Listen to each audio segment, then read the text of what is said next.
Hi, Happy New Year. Hope everybody's doing well. 2023, new year, new beginning. The slate is clean and we're going to start fresh. And any mistakes that we've made in the past, that's the past. Why do I have an Echo 2620T? Well, I made a post on my TikTok last Sunday, you know, Echo versus Stihl. What is this? Kind of poking fun at the Stihl guys. Let me clarify something. I don't dislike Stihl products. I actually like Stihl products. But for what I needed and what I was looking for, I didn't need anything else that was high maintenance in my life. I'm just kidding. My wife is very supportive and I'm probably the high maintenance one, really, to be honest with you. Just having a little fun. The Echo 2620T really met all my needs. You know, thumb screws to actually take off the cover to get to the pre-filter and air filter.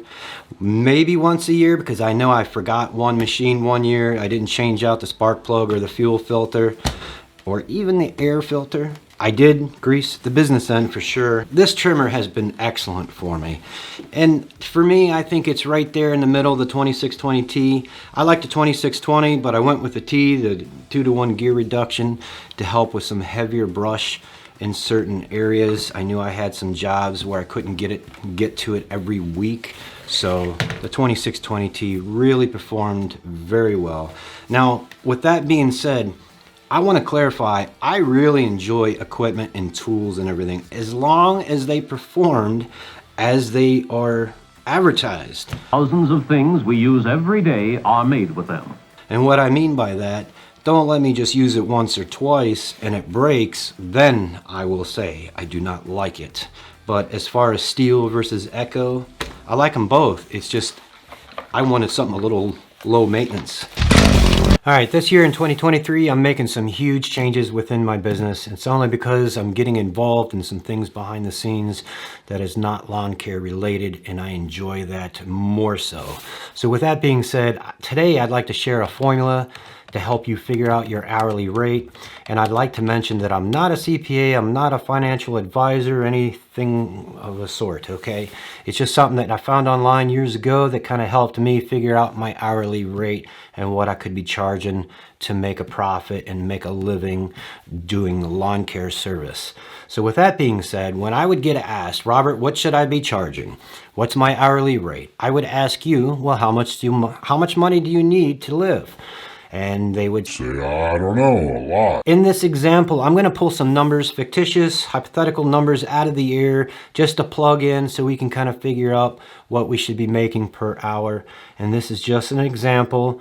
You know, you're going to have to do some homework. If you haven't started your business already, you will not know necessarily the expenses that you're going to occur to operate a business. So you're going to have to do a little bit more homework. Other than somebody been in business for a couple years now, you can look back and look at your numbers and compare that to what it's going to be this year or the following year. You can kind of get a good idea onto how to adjust those numbers for your hourly rate. So let's jump into this and figure it out.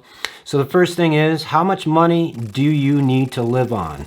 And we're going to pull out the hypothetical number of $83,500 that would help you live comfortably in your home or in the position that you were in, or to actually grow into something.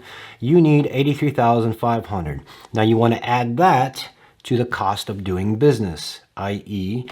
insurances, services for accounting, software, customer management program, stuff of that nature, maintenance on the equipment. Okay, that all will add up, and you would add that to your gross income. So you got $83,500, plus we're going to say that it's going to cost you $30,000 to operate your business. Now the third thing is, how much profit would you like to see? That varies depending upon the person and the industry and everything. But for this example, we're going to say $16,500. So the time that you spent working in your business and the cost of doing business plus the profit, we're going to say $16,500. And I'm just trying to keep this real simple. There is other aspects to all this, but this formula is going to help somebody. Hopefully your salary plus the cost of doing business plus the profit for the company to grow and hire and buy new equipment, 16,500, divided by your producing hours. Okay, what do I mean by producing hours? I'm not talking about driving down the road to the next job. I'm talking about hours that you can actually, they're billable hours, producing hours. You divide those by the hours. So you got your 83,500 to live on, your salary, you got your cost of doing business, all those fees and all that good stuff in there to do business, and then your profit of 16,500. You add those up, divide it by, say, 1,040. Okay, I know an employee at a company, they would say 2,040 hours billable time, and that's how they figure out how much they're going to make per year. But in this case here, I recommend your salary plus your cost of doing business plus your profit, divide that by 1,040, because you're not going to be turning, if you're sole proprietor especially, you're not going to be turning over jobs as much as you think you are, because you're going to get delays, especially in your first year. You're going to have the delays on material or just getting there, or breakdowns, or whatever it might be. Okay, so now your billable hours. For those guys that are in snow plowing, this is going to hit home pretty good, I think. I live in Michigan. We don't have any snow. There's nothing guaranteed. And remember that. I know a lot of guys that went out this past year and invested in a brand new snow plow, and there's no snow. Now, I hope they have had money set aside for this just in case. Because remember, nothing is guaranteed. Well, actually, death and taxes are. This is just a basic formula to help you figure out your hourly rate. I'm Robert with Oakwood Lawn Maintenance. Thank you for watching. And if you found any value in this, smash that like button, subscribe to my channel for more, and we'll see you next time. Thank you. Happy New Year.